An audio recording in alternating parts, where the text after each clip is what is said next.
So, first news topic of the week is the fact that Ghost of Tsushima has quote unquote dropped on PC. It has arrived. I did have concerns about this one because it arrived with no early review code access whatsoever, which isn't typically the thing you want to see with a PC release. It's what you might call a red flag. However, the port has arrived.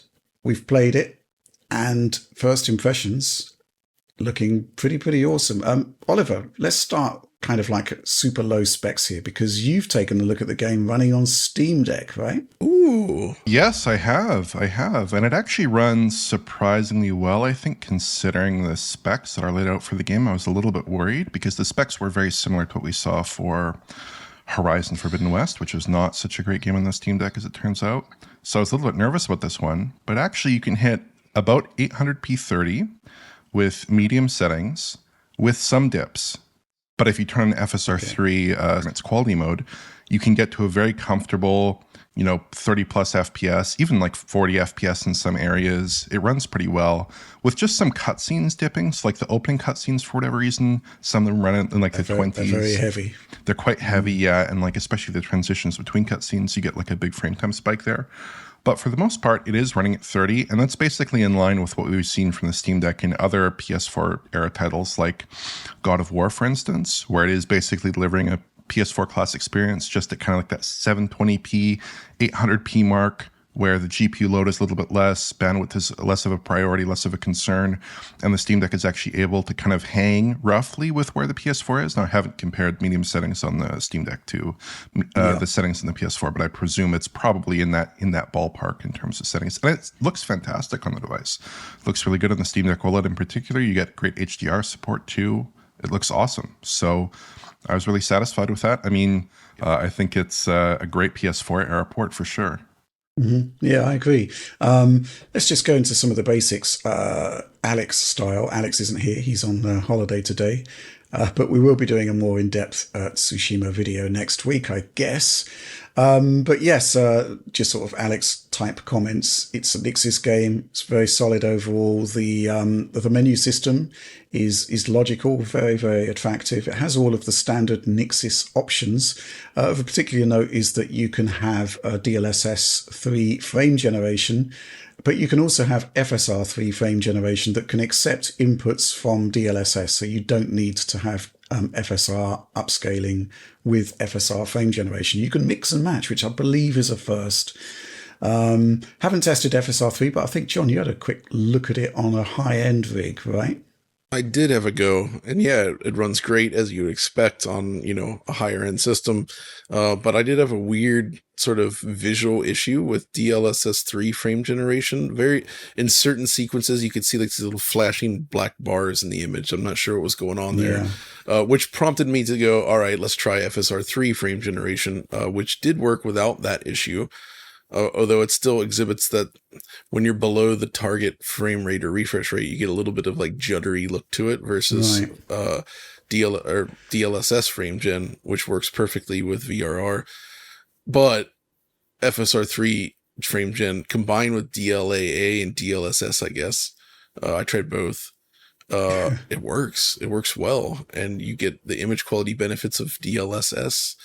With the frame generation features of FSR3, which is neat to see because like you said, I can't remember if this is the first or not, but I don't feel like I've ever tried that combination before. I don't think I've seen it before, so I do think it's a first, and it kind of rewrites what we know about FSR3 frame gen, which is that it requires the FSR2 inputs, but it looks as though Nixis may have found a way to hotwire the way around that, since those inputs will be very different, very similar rather.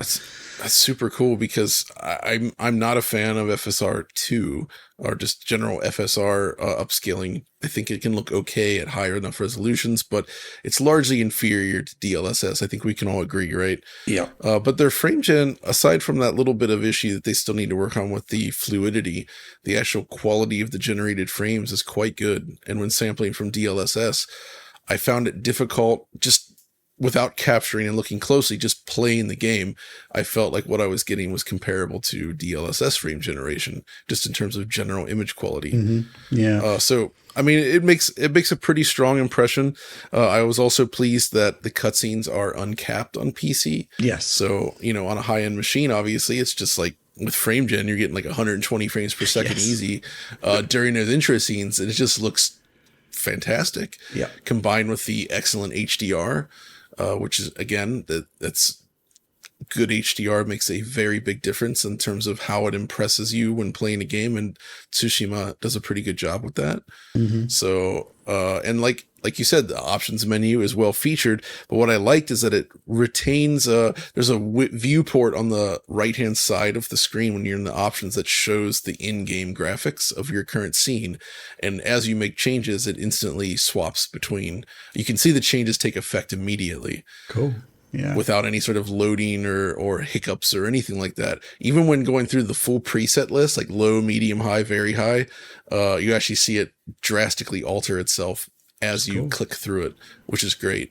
Although, as you noted, very high preset is not actually the highest. Yeah. There were a couple other settings you can increase, including shadows, anisotropic filtering, and there's also different types of ambient occlusion available. And it just defaults to, I think, SSAO, like quality, but there's actually two other options, including HBO Plus and another one I'm forgetting the name of. Yeah, XCGTAO. Yeah, one of those. Yeah. So it's full featured. It plays. It actually, I tried playing with the mouse and keyboard, and it actually feels good there. Wow. You can increase the FOV, which I can't remember if that was possible on PlayStation. It's been a long time, actually, but it is nice being able to expand that out, because they like to place your character very large on the screen at times, and being able to pull out the view a little bit is great. Yeah. So, So I played all strong first impressions. I played it on two separate rigs. First of all, similar to John's 4090, but I had 13900K.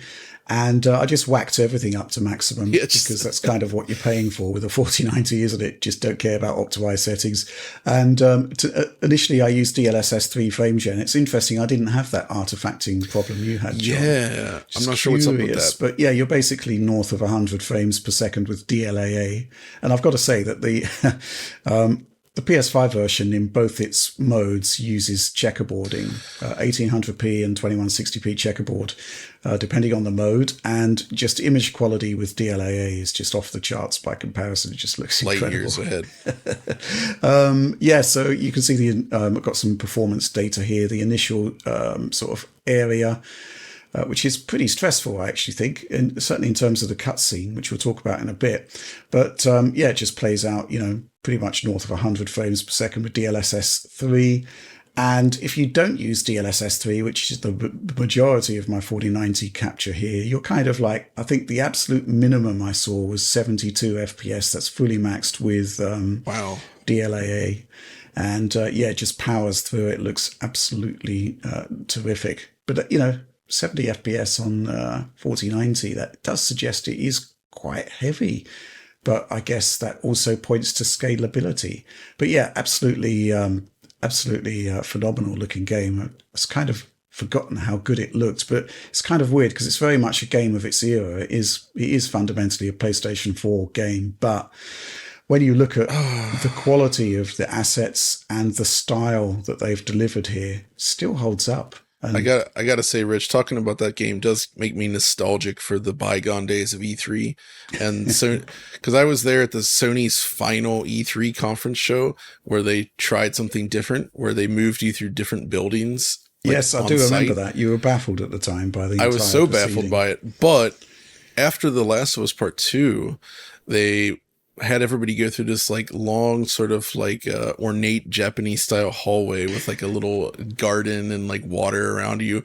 And then you come into this big theater and it's a ultra wide aspect screen at the front, which they use for sort of cinematic effect, but they had the blowing grass spread across that entire screen with the sound effects and the wind blowing around you as you sat down.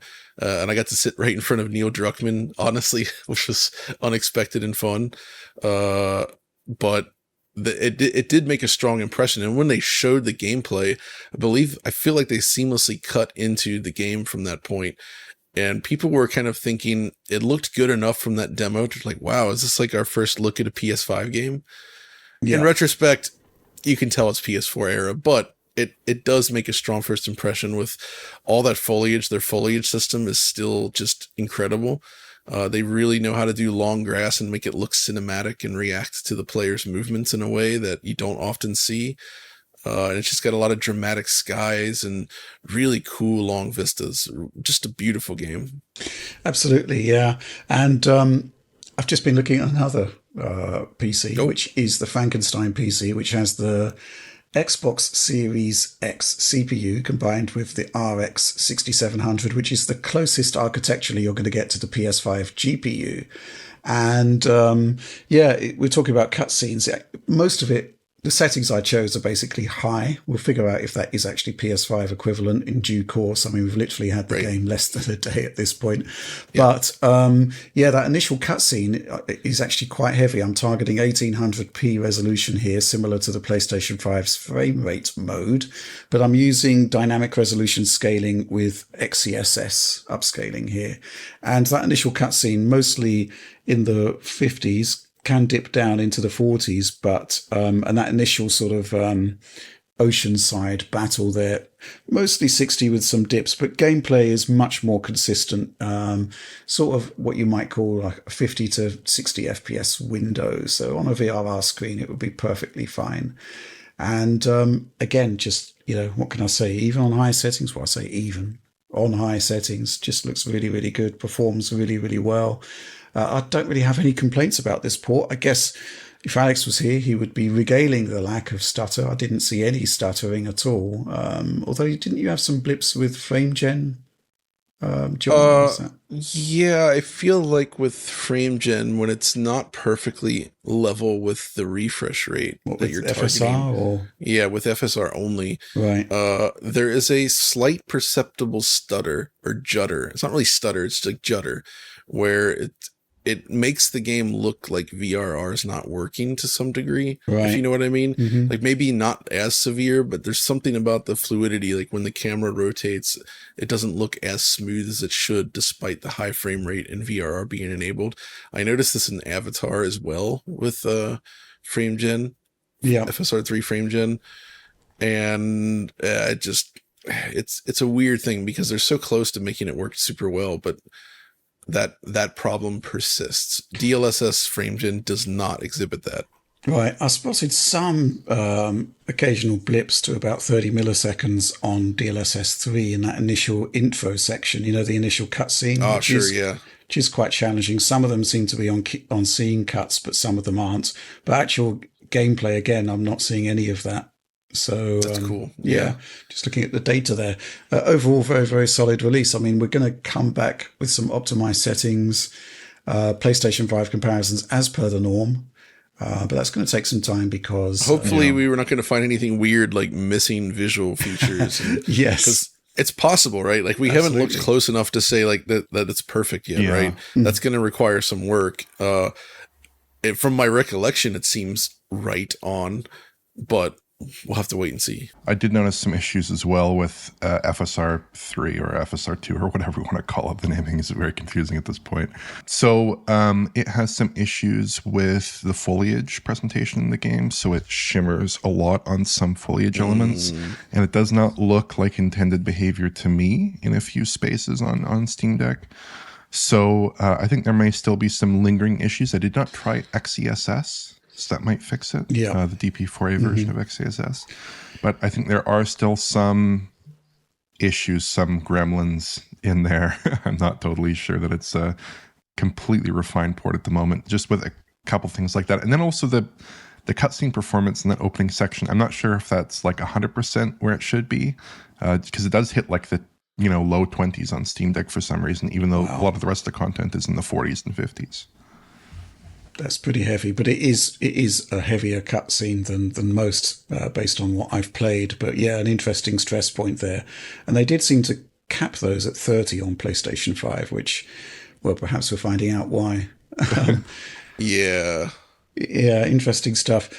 So, that's basically our first initial comments on Ghost of Tsushima. I mean, I've played it for maybe 2.5 hours at this point Right. on two different systems. So, yeah, there's a lot more work to be doing on that. I'm curious to see how it runs on higher end AMD cards, and I want to see some Intel tests as well, if possible. So, You have to send a note to Alex. so it's exactly making notes right now, Alex. More work for you.